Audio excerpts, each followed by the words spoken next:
this, that, these, those. Nessas palavras a pronúncia tem mais o som de D do que de T, como veremos depois no exemplo. Isso, isto, esse, este, essa, esta, aquilo, aquele, aquela, esses, estes, essas, estas, aqueles, aquelas. A primeira pode ser usada em ocasiões em que algo está na sua mão ou encostando, já o quarto é o plural do segundo. No português não tem um plural do indefinido. Quando usar a OAN, em 99% dos casos o A se usa antes de uma vogal e o AN se usa antes de uma consoante. Ambos significam um ou uma. Uma bola, um cachorro, uma maçã, um guarda-chuva, uma casa, uma hora. Agora vamos ver o 1% que é a exceção nesses casos. Exemplos: uma universidade, o exército de um homem só, uma viagem europeia. Nesse caso, quando você tem uma vogal muda e você usa a N, prestem atenção na diferença de fonética entre as palavras casa e hora em inglês. Quando você tem palavras que comecem com essas três vogais, e como se fosse uma consoante, por exemplo quando a letra U tem som de Y, como na palavra universidade em inglês. A mesma coisa é com as letras OI, quando elas tiverem som de W. A bowl, a dog, an apple, an umbrella, a house, an hour, a university, a one-man army, a European trip. Nesse caso, quando você tem uma vogal muda e você usa a N, prestem atenção na diferença de fonética entre as palavras casa e hora em inglês.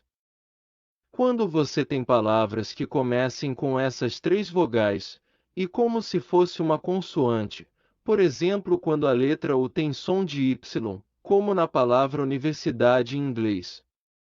A mesma coisa é com as letras OI, quando elas tiverem som de W. 1.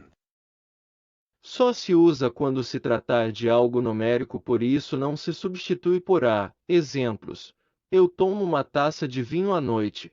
Eu tomo uma taça de vinho à noite.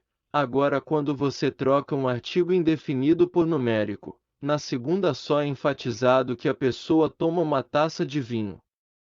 Diferente da primeira que não enfatiza mais, significa ao mesmo tempo que pode ser uma xícara de chá, ou coisa do tipo, sem especificar quantidade. Causative verbs. Esses verbos sempre se referem a uma terceira pessoa e uma ação que ela possa realizar, ou já realizou, ou está realizando e envolve você. Agora vamos entender melhor os verbos quando usados.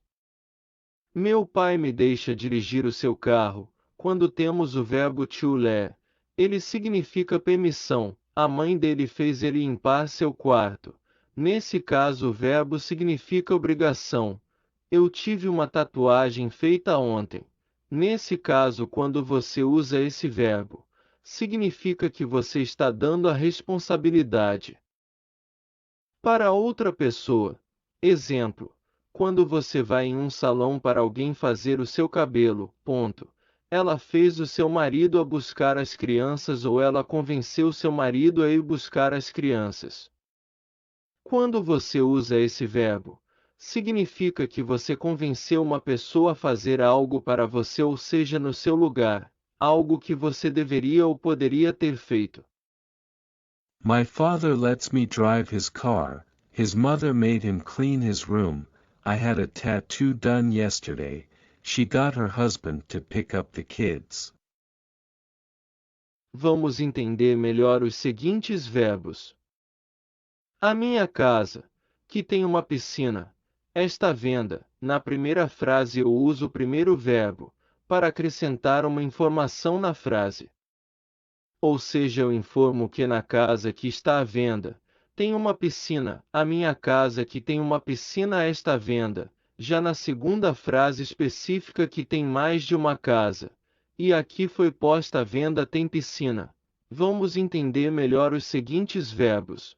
Agora as frases em inglês. My house, which has a pool, is for sale. My house that has a pool, is for sale.